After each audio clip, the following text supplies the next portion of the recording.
up, everybody? My name is Amy, and this is the Ruby Pearl Glamper True Crime Podcast.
Hello, everyone. Welcome to the Ruby Pearl Glamper True Crime Podcast.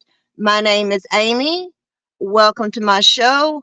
I hope everyone has had a better day than I have. I'm going to go ahead and issue a trigger warning ahead of time that this episode is very emotional. It's very sad. It makes me angry. It makes me bitter. And it has been 36 years of no justice for the boys on the tracks, Kevin Ives and Don Henry. Many of you who follow me on here know my history, know my story. And you know that back in August of 1987, that one of the most notorious unsolved crimes in America happened right in my hometown. To my very own friends, my ex-boyfriend, so many people that I knew were affected by this. So many people died. And I've seen numerous YouTube videos and podcasts and documentaries and different things of people all over the world who have covered the case of the boys on the tracks. But you've never heard it from somebody who lived it.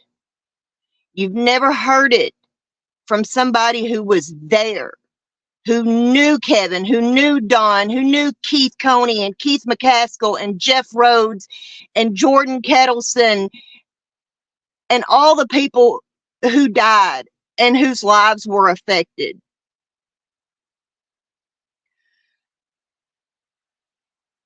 But the really hard pill for all of us to swallow was that we had to accept that the very people that were supposed to protect us were the very ones who were hurting us.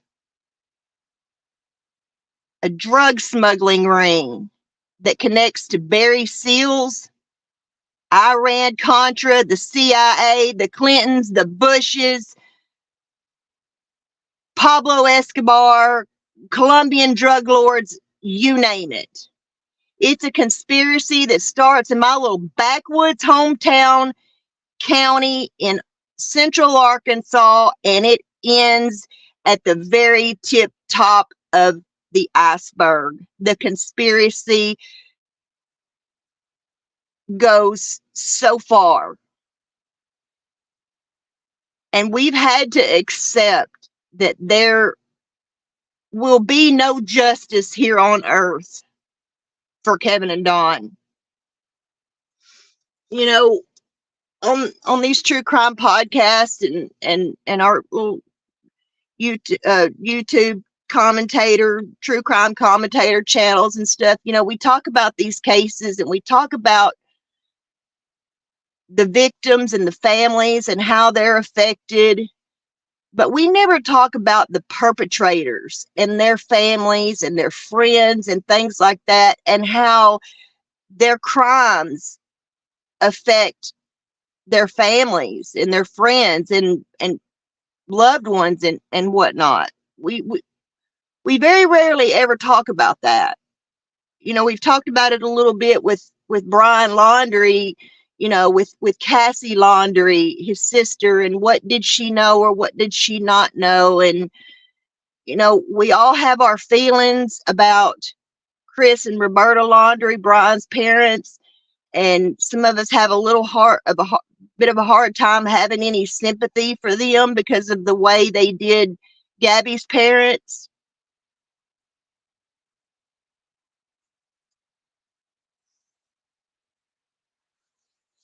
And, you know, we've talked a little bit about it over on in the coffee club over on Bullhorn Betty's channel. We talked a little bit about Buster Murdaugh and, you know, how he just does not want to accept that his father killed his mother and his brother. Buster just does not believe that his dad is guilty of killing his brother and his mother. And I understand that. Believe me, I do. It's hard to accept that someone you love, someone like a father, so, well, you know, that is Buster's father. But whether it's your real father or your stepfather or just a family friend that's been friends with your parents so long, they're like an extra father or an extra uncle to you. And anyway, earlier this evening I received some news, very unsettling news that has hit me pretty hard, and I don't know what to do with it because I'm sad, I'm hurt, but I'm angry and I'm bitter. One of the people who has been accused of being a hands-on killer of Kevin Ives and Don Henry that was there at the tracks that night. Numerous witnesses can place him at those tracks. There is no denying that Danny Harmon was at those tracks the night Kevin Ives and Don Henry were murdered. I denied it for years. I denied it. I lied for him. I covered up for him. I could not believe that Danny could have been capable of all the crazy shit people were trying to tell me he was. It got to be almost like a comical joke.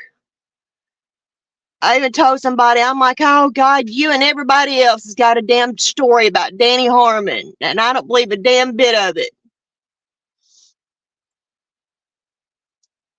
But unfortunately, I kept sweeping shit under the rug to where I couldn't sweep it under there anymore. And there was an incident that happened. It was just a random incident in a parking lot one day, and that light bulb went off. And I had to tell myself he's guilty. He's really guilty of all this shit that people have said he was guilty of.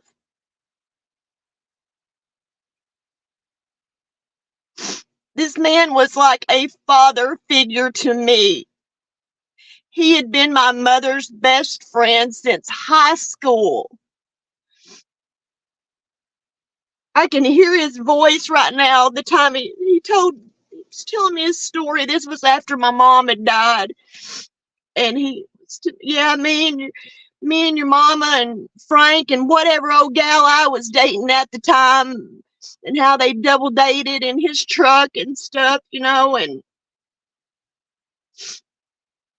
Danny was like a father to me, and where my own father wasn't. And he was so good to my mother. He loved my mother, and that's one thing I don't doubt. I don't doubt that Danny didn't love my mother. I don't doubt that he didn't love me. But I finally had to stop sweeping shit under the rug and stop making excuses for him. And I finally had to accept that he truly was guilty of all the shit that everybody said he was. And it caused a rift in my family. It caused a rift between me and my cousin. And the last time I actually saw Danny was in 2011, when my 17-year-old cousin was killed in a car wreck. Fucked our whole family up, fucked the whole city up, because there were other high school kids that were in the car. But my little cousin was the only one who died of 5 kids in one car. And that was the last time I saw Danny. And he looked awful then. But that caused a rift between me and my cousin, because my cousin's like, Amy, I can't believe you believe all that shit. I'm like, oh, don't sit here and try to fucking bullshit me and tell me that you have not snorted cocaine with him. You're lying. I know you have. Let's just be honest. That's the one thing that I pride myself about, is that my mother raised me to be honest. And at the end of the day, while you might tell a little white lie here and a little white lie there, at the end of the day, you got to come clean. It's better to be honest than to just keep lying and lying.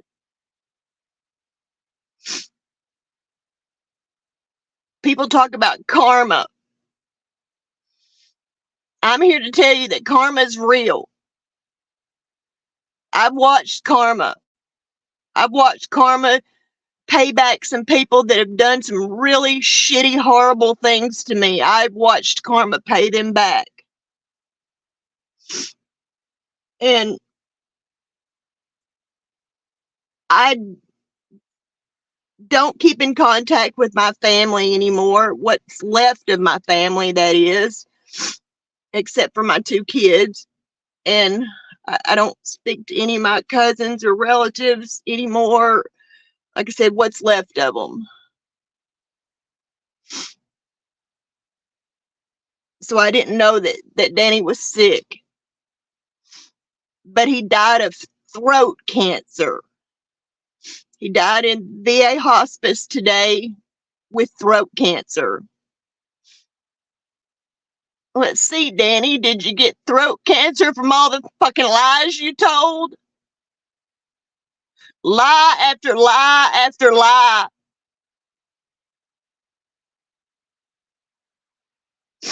I will never forget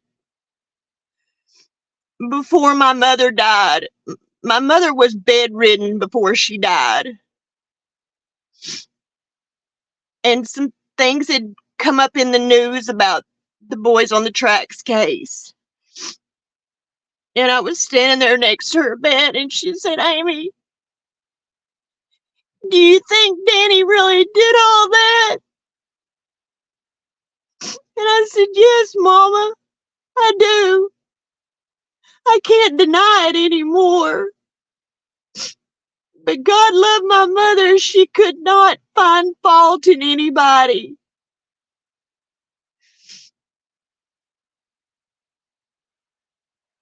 And sometimes I say I'm glad that she died without ever really knowing the truth. But there are eyewitnesses, credible eyewitnesses that place him there. Keith McCaskill, the informant who was murdered and stabbed 113 times in his garage. If you watched my video that I did recently called Back to the Tracks, I'll take you by and show you where Keith McCaskill lived in a house that he was renting from my aunt. Like I said, you know, small town, everybody knows everybody, everybody's kin to everybody, you know, everybody's all gone to school together all 12 years of their lives, and you know, it's just the way things are. Backwoods, you know, country, Arkansas. But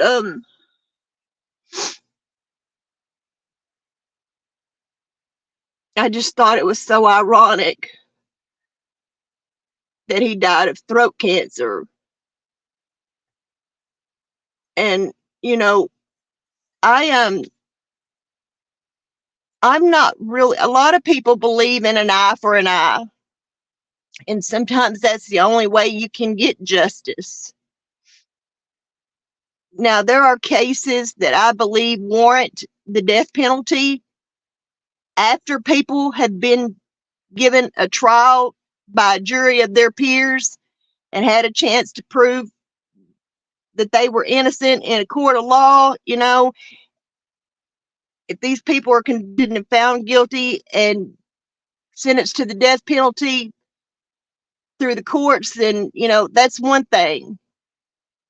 And as I said, in some cases, I do believe that, feel that the death penalty is warranted.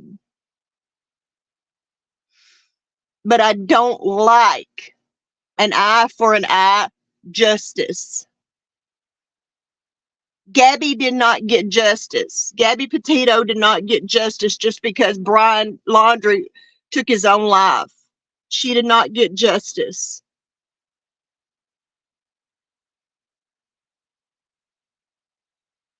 And now that Danny's gone, it's not justice.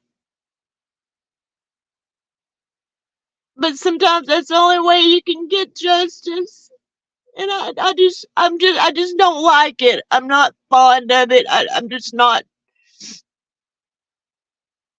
you know, an eye for an eye. As they say, an eye for an eye makes the whole world go blind. And I feel that it does, because we need trials. We need courts of law. You know, I see people convicted of crimes that they're innocent of, or I believe they're innocent of, just like the West Memphis Three. You know, and I have friends that are in prison for various crimes, you know, and even though you might think somebody is a horrible person for taking another person's life, what your relationship is with that person, that's not all it's about. But this was a crime. This was a crime that was unforgivable. Now, if you admitted to your crime and did your time, that's one thing. But to lie for 36 fucking years and die from the karma of throat cancer,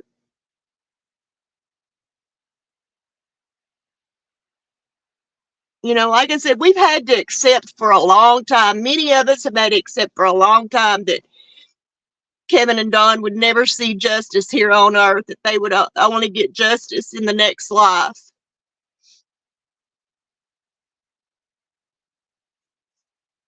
You know, I can't even begin to stress to people or make people understand how something of this magnitude affects you. I was 17 years old when this happened. I'm 52 years old now.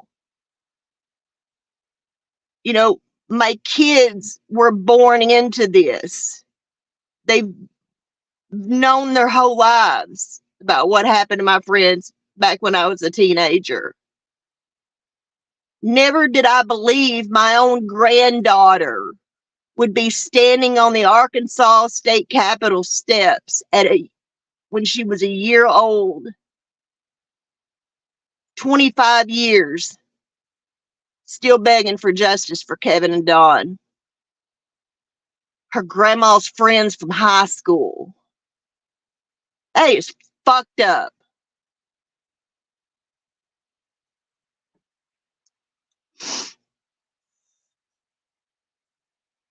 Of course, when I found out about Danny, I immediately called my youngest daughter. You know, she's the one that's been there with me through so much of it, and she knows Danny herself, has met him. She's met the other people that have been accused of killing Kevin and Dawn as well, and it, you know, and so I immediately called her because I don't know how to process this. You know, I had always hoped that there would be a deathbed confession. And rumor has it that when Richard Garrett died from cancer as well, a few years back, that he had a letter that was to be opened and read 5 years after his death, telling everything he knew about the boys on the tracks and what happened to Keith McCaskill, because Keith McCaskill was his informant. And how ironic that no sooner than the first responding officer showed up to Keith McCaskill's house to find a friend of his, mind you. This cop was a friend of Keith McCaskill's. No sooner than he pulled up in his squad car and got out. Who pulls up? Danny Harmon and Richard Garrett. And the officer, who I won't call by name, said, "What are y'all doing here?" "Oh, we just heard on the scanner what happened." In the video that I filmed a few weeks back when I took you by Keith McCaskill's former house that he was killed in, I failed to show you where Danny Harmon's former law office was, which is right up the street from Keith McCaskill's house. It takes all of 2 minutes to get from his office to Keith McCaskill's house. I failed to show y'all that in the video because there's another business located there now, and I've known those people my whole life, and I'm not going to dox those people's business. But, yeah. Second person on the scene who had no, yeah. I think they sat right there at Danny Harmon's fucking office that night and plotted Keith McCaskill's murder. That's what I believe. And I will believe that till the day I die. Because the officer who was the responding officer that was also a friend of Keith McCaskill's has been a longtime friend of mine. I've known him ever since I was a kid, you know, cruising the strip since I was 14 when my friends and I were cruising the strip, you know, and you get to know all the local officers and whatnot. Like I said, I live in a small town. But he's the one police officer that I ever trusted. And he himself told me a lot of things, and, you know, and he knew from the very beginning that Shane Smith did not kill Keith McCaskill, that Shane Smith was not capable of killing Keith McCaskill. That boy couldn't fight his way out of a wet paper bag. Keith McCaskill will take 7 grown men out of a fucking bar at the county line, tossing them out like yesterday's garbage. So whoever did kill Keith McCaskill that night in that garage,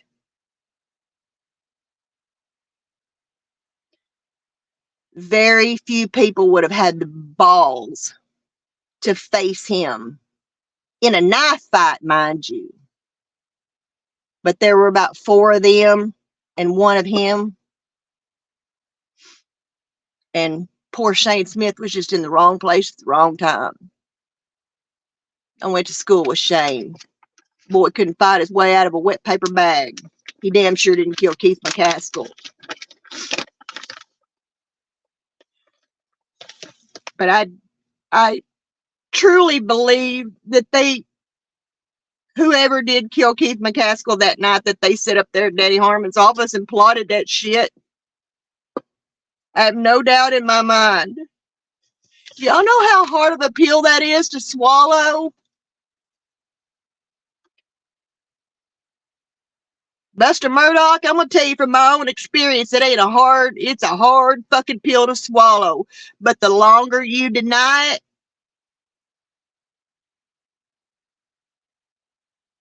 you have to accept it. I had to stop making excuses for Danny. I had to stop brushing people off and sweeping shit under the rug. I couldn't do it anymore. And it was that one little weird encounter in a parking lot that finally caused the light bulb to go off in my head. No one could tell me he was guilty. I had to realize it on my own. And, you know, like I said, that's never been a hard pill to swallow. My mom even began to doubt him in the end before she died. It caused a rift between me and my cousins.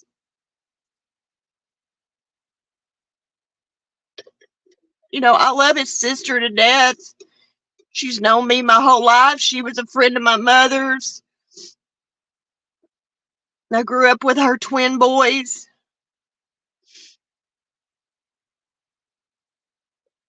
You know, you just have no idea how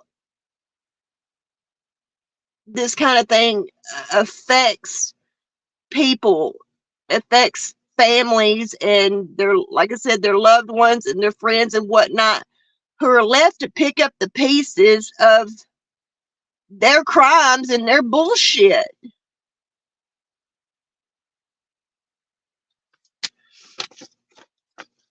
And it's just, you know, some of y'all have encouraged me to tell my story, you know, my personal story and my connection to everyone who was killed and my connection to the people that have been named as suspects and all that, you know. And like I said, this happened when I was 17 years old. It's been going on for 36 years of no justice. Richard Garrett's dead. Danny Harmon's dead now. James Steed is dead. Fahmy Malek, the notorious medical examiner that tried to say they were too stoned and laid down on the tracks and didn't hear the train coming. So many people and witnesses, anybody that knew anything about what happened that night, so many people have died. But there is still one man left alive. And he's a very prominent person here in Arkansas. Corrupt, dirty, fucking bald-headed bastard.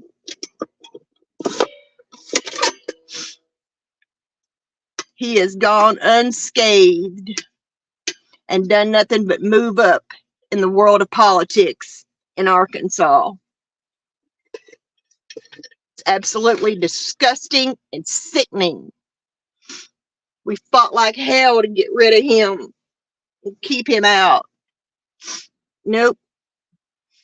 That's what happens when you come from a small town, when you live in a small town with small town corrupt politicians and corrupt cops and sheriffs and mayors and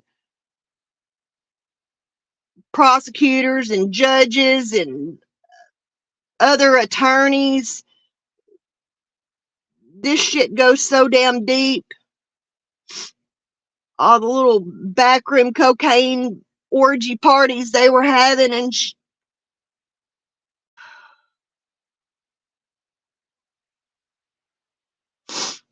people have no idea. But to hear Bill and Hillary Clinton tell the story, it's just a bunch of mad Republicans made all that shit up about him, about Bill Clinton. That some bitch is the master of fucking corruption.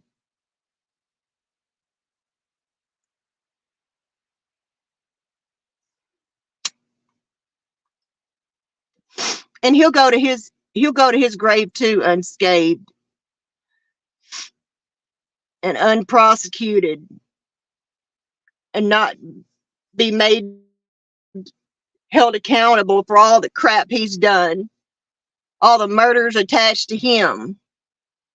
You ever heard the term Arkancide? When somebody gets Arkancided, it means that they were homicided, but the death was ruled a taking their own life side.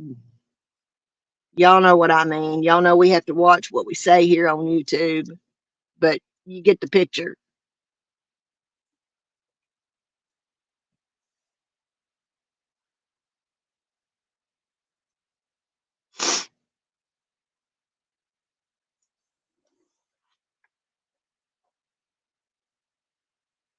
But I just, I didn't expect anybody to come in to chat. I know it's late. It's midnight. It's after midnight here in Arkansas, and my normal listeners, I'm sure, are all in bed. But I just needed to talk. I needed to get that shit off my chest. Many of y'all wanted to know, about my story, and I could get into all the details and that kind of stuff, but I tell you what, rehashing it all, you just get sad and angry and bitter all over again. And this last trip, after 36 years of injustice, this last trip that I took you on in the video of going back to the tracks, I think it's going to be it has to be my last trip. Even though every year on August 23rd, I go back to being a 17-year-old girl again, and it plays over and over and over like a bad fucking movie in my head. And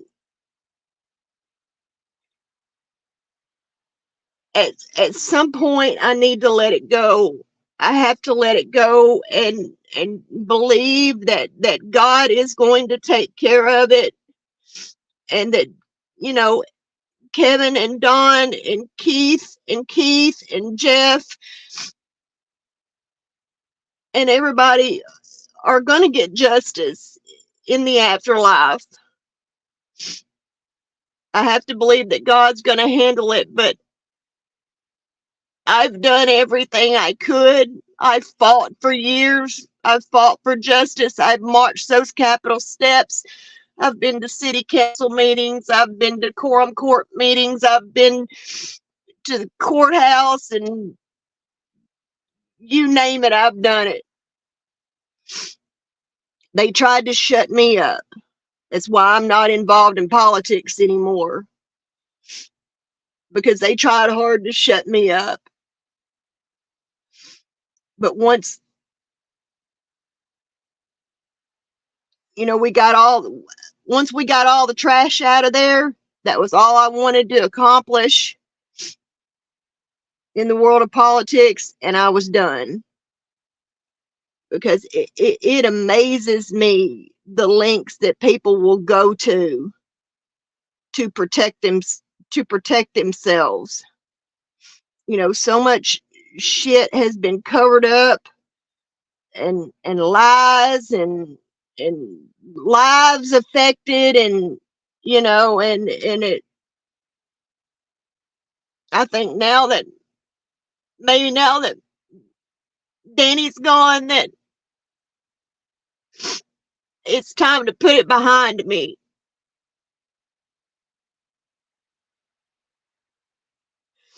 And I'll never forget them. I'll never stop praying for some kind of justice, but to be honest with you, like I said, my mother was one of the most wonderful women you could have ever met in your life.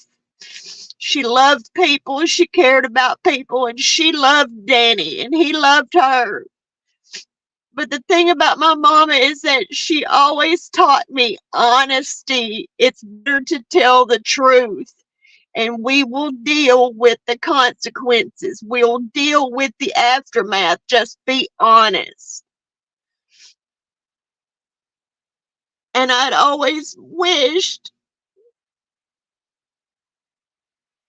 that for the love of my mother, for God's sake, just tell the fucking truth, Danny. Just tell the fucking truth. Tell us what we already all know and suspect anyway. Clear your conscience. His grandmother raised him better than that. His grandmother raised him, and his grandmother was a good woman. I didn't know her, but my mama did. And she would roll over in her grave knowing the shit that her grandson had gotten into, and all the shit he had done, and the people he had hurt, wives he abused behind closed doors that we didn't know about till it all came out.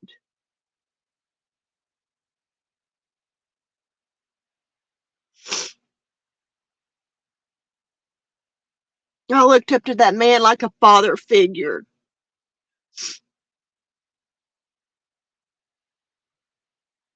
And he did so much for me and my mother. But being involved in Kevin and Don's murders, and Keith McCaskill's, and however many others he was involved in, I can't sweep that under the rug. I can't let that one go. You're not just, it's not like he killed some guy in a bar fight,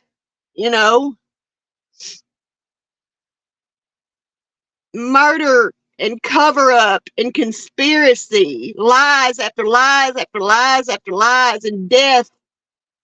People just murdered one right after the other.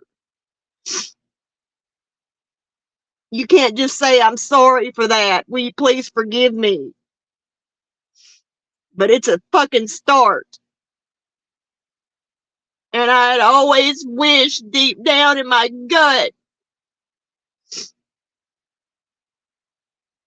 and prayed to God for the love of my mother. If you ever loved my mother or cared about my mother, just tell the truth.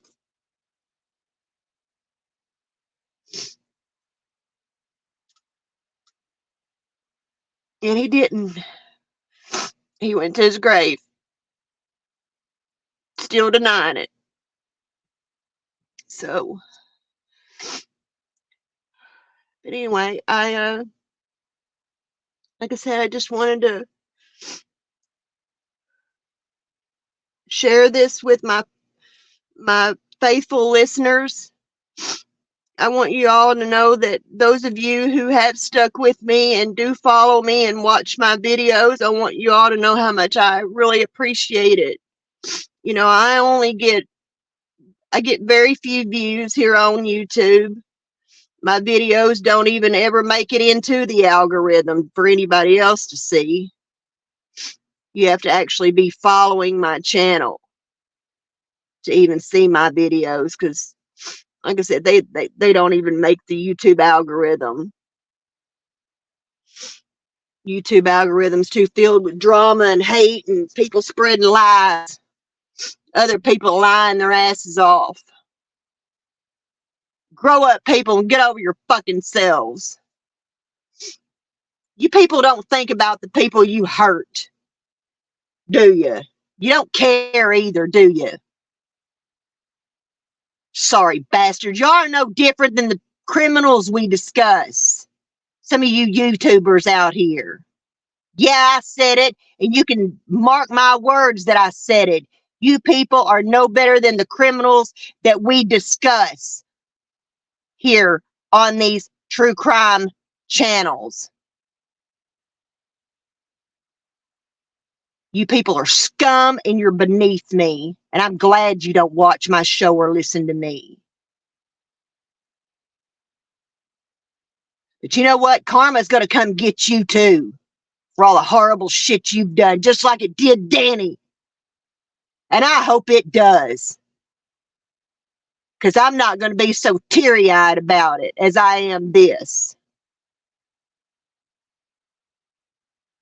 Because I don't give two shits about any of you people here on YouTube. Not my followers, not my friends over in the Bullhorn Betty Coffee Club or over on It Matters with Pam and Griff. I'm not talking to you people. You know I'm not talking to you. You sorry ass bitches and bastards here on YouTube. You know who you are. You know who you are, the ones that are spreading the lies and the hate every single day. You're disgusting, filth, scum. And karma's going to get you too. Wait and see.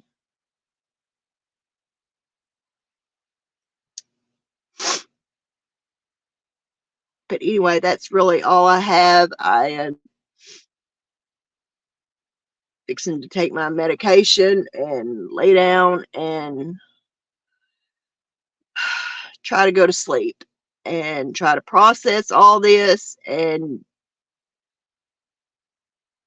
process my anger and my bitterness and my sadness. You know, there is still that piece of me. There is still that piece of that little girl that loved this man like a father.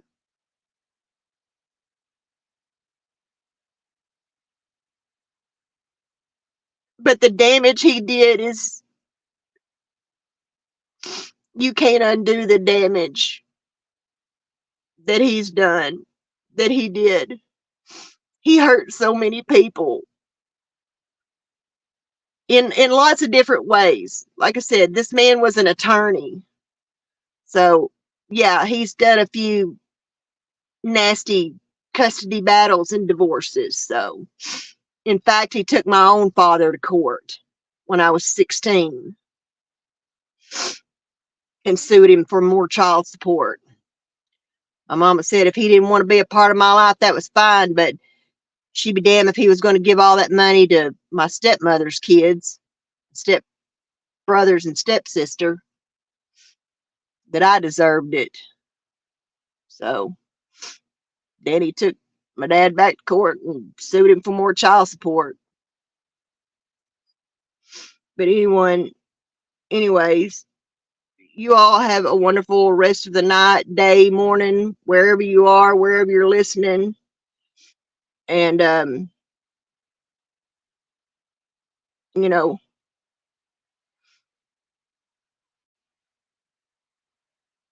if you have any words of wisdom, I would greatly appreciate it.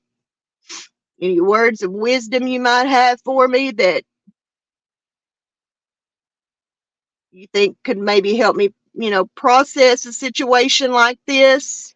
Because like I said, this is not a real, I mean, it's common, but it's not real common, But anyway, everyone have a wonderful night. And please, when you go out into this world, it is free to say hello. It is free to say thank you. It is free to say excuse me. Be nice to people. Do unto others as you would want them to do unto you. Be the change that you wish to see in this world. As Michael Jackson said, it starts with the man in the mirror. Peace out, everybody. Have a wonderful night. What's happening, y'all? If you're looking for a sad true crime podcast, then get up off of that thing and boogie on over to the Ruby Pearl Glamper True Crime Podcast, where we give you the lowdown on all things true crime. Oh, and don't forget to hit that subscribe button and ring that notification bell. Catch you on the flip